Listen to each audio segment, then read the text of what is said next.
oublié, c'est que une fois que la position a été prise, le Rwanda a été occupé et tenu, je dirais, par Kagame, les troupes rwandaises, accompagnées par les forces spéciales américaines, il ne faut pas l'oublier, ont traversé tout le Congo jusqu'à Kinshasa pour mettre en place Joseph Kabila. Kabila qui était dans les bagages du camarade Kagame, hein, et c'est l'armée rwandaise et les forces spéciales américaines qui l'ont mis en place en renversant Mobutu.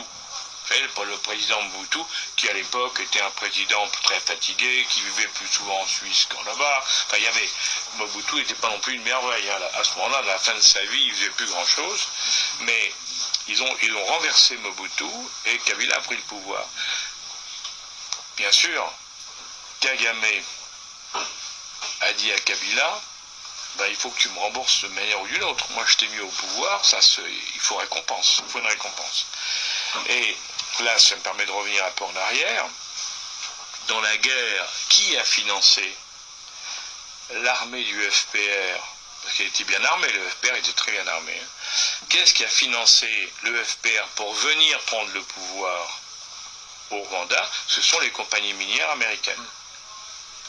Il ne faut pas l'oublier, parce que si on parle beaucoup du massacre sur place, de l'accident de l'avion, enfin de l'attentat de l'avion, mais on ne parle pas du reste.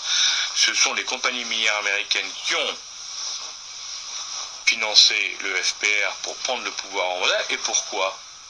Et là on revient à ce que je viens de vous dire tout à l'heure, c'est parce que ces compagnies minières voulaient exploiter les mines qui étaient à côté du Rwanda en territoire congolais, hein, dans la zone qui est proche de la frontière, si vous voulez, avec le Rwanda. Et la meilleure solution, évidemment, c'était d'avoir un pays qui était totalement à eux contrôlé, le Rwanda, et de là, on allait monter. Et c'est ce qui s'est passé, parce qu'ils ont monté, effectivement, ils ont fait de l'exploitation des mines. Alors Kabila, lui, oui, ce qu'on lui a demandé quand il a été mis au pouvoir, comme récompense, comme remerciement, ça a été l'exploitation des mines de toute la région, je dirais ouest, hein, de la zone ouest, l'Ituri, de la zone de l'Ituri principalement, hein, de cette zone-là, on lui a dit, Kabila a dit, vous pouvez utiliser cette zone et toutes les mines, vous pouvez les exploiter. Ce qui fait que les compagnies minières faisaient travailler les gens au Congo, extrayaient le minerai partait au Rwanda et était exporté du Rwanda. Donc c'est le Rwanda qui prenait la marge. Hein, c'était une bonne opération. Hein, et ça a duré assez longtemps. Mais ensuite, évidemment, au bout d'un certain temps, Kabila et son fils, surtout le fils Kabila, a dit mais ça commence à bien faire quand même. Hein, il faut maintenant arrêter, vous avez exploité ça, ou alors il faut qu'on trouve une autre solution. Et quand il a commencé à dire on va vous empêcher de le faire, alors le Rwanda, avec le Kagame, a monté, a financé, a aidé, a équipé militairement une milice qui s'appelle le M23, puis d'autres, c'est la principale, mais il y en a plusieurs, hein, qui ont fait régner la terreur dans toutes les zones minières et qui ont occupé le terrain pour permettre aux compagnies de continuer à exploiter la zone. Et c'est très intéressant parce que en France, on l'a oublié, on n'a pas regardé, c'est des guerres très éloignées de chez nous. On ne se rend pas compte que là, l'armée congolaise s'est battue contre les milices. À un moment, quand même, c'était devenu tellement énorme que l'ONU s'en est mêlée. On a envoyé des forces de l'ONU sur place qui n'ont absolument rien pu faire, parce que le Rwanda a été soutenu par les Américains, donc difficile de faire quelque chose contre les Américains.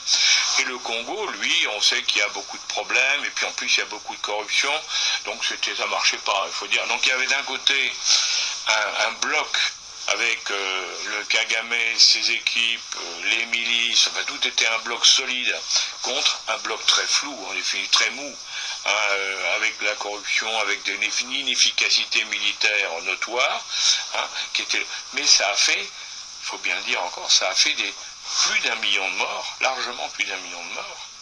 Et en plus, il faut que les gens le sachent, parce qu'on n'en parle pas assez. J'en ai parlé plusieurs fois, mais ça n'a pas beaucoup de succès en France, ça n'intéresse personne. En tout cas, pas les féministes, et pourtant, il y a eu plus de 500 000 viols identifiés. Donc c'est une horreur. Hein. Le viol est une arme de guerre là-bas. Hein. Quand les milices passent, ils violent. C'est systématique, ils violent. Ça fait partie du système. Donc, ça a été terrible. L'ONU est partie, constatant qu'ils ne pouvaient rien faire et que ça continue, ils sont partis.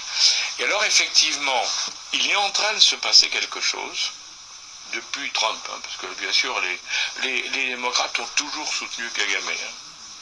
Et nous, donc l'État profond américain, si vous voulez, a soutenu Kagame, et je vais être un peu méchant, mais comme la plupart des dirigeants européens et français sont proches de l'État profond américain de l'époque des démocrates, évidemment ils ont soutenu Kagame.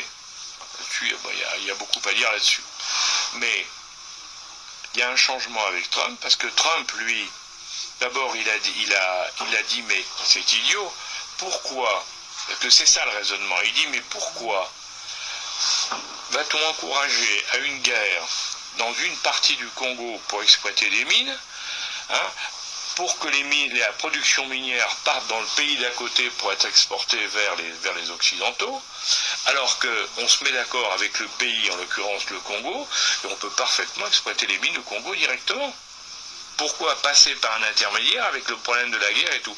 Donc, Trump, lui, ce qu'il voit là-dedans, et c'est ça qu'il regarde, il dit, mais il faut arrêter la guerre, et c'est très simple. Au lieu de dire au Rwanda, on vous soutient et c'est vous qui exploitez les mines, on dit c'est fini, c'est le Congo qui va exploiter ses propres mines. C'est ça la réalité d'aujourd'hui. Alors bien sûr, il y a eu un accord qui a été signé sous la pression américaine, mais bien entendu, le Rwanda, que Kagame ne veut pas, et pour cause, il ne veut pas lâcher. Et il va continuer en sous-main, il continue d'ailleurs, hein, à encourager les milices à se battre, parce que Kagame avait réussi le tour de force d'être le premier pays exportateur de minerais de toute la région, alors qu'il n'en a pas chez lui. Ou pratiquement pas, si vous voulez. Donc c'est effarant, si vous voulez. C'est vraiment une spoliation organisée, structurée, d'un pays qui est à côté, hein, par un autre pays. Donc, alors, quand on voit la taille du Rwanda et quand on voit la taille du Congo, on dit, mais enfin, c'est pas possible. Il y en a un qui est un énorme pays, une puissance, hein, mais... et l'autre un petit pays, bon, c'est vrai que le petit pays, il est tue d'une main de fer, parce que Kagame, il faut le dire, c'est un dictateur, hein, faut pas, hein, pas de secret, tout opposant est tué avec Kagame, hein, regardez, hein, il y a une liste de morts impressionnante depuis qu'il a pris le pouvoir, il tue tous les opposants. Et donc, on a un Kagame qui tient son pays très fort, qui contrôle tout, et de l'autre côté, on a un pays avec un Tshisekedi, qui est un président qui veut faire des choses, mais qui effectivement n'a pas l'armée suffisante pour ça, il faut bien le dire, n'a pas aussi, comme il y a beaucoup de corruption, il n'arrive pas à faire appliquer même ce qu'il voudrait lui-même, donc il a besoin effectivement que d'autres pays prennent en main la situation. Alors, pour terminer cette longue intervention, mais je pense qu'on va essayer d'expliquer tout.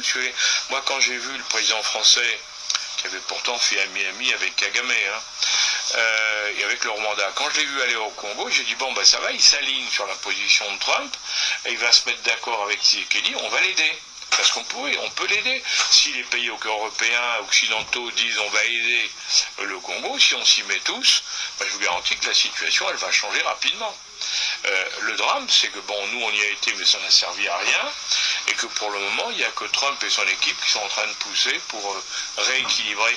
Mais derrière l'enjeu, au-delà des mines, alors au-delà des intérêts des compagnies minières, si vous voulez, il y a quand même une chose qui est très importante, c'est cette guerre épouvantable qui se passe sur place, où il y a des massacres tous les jours, dont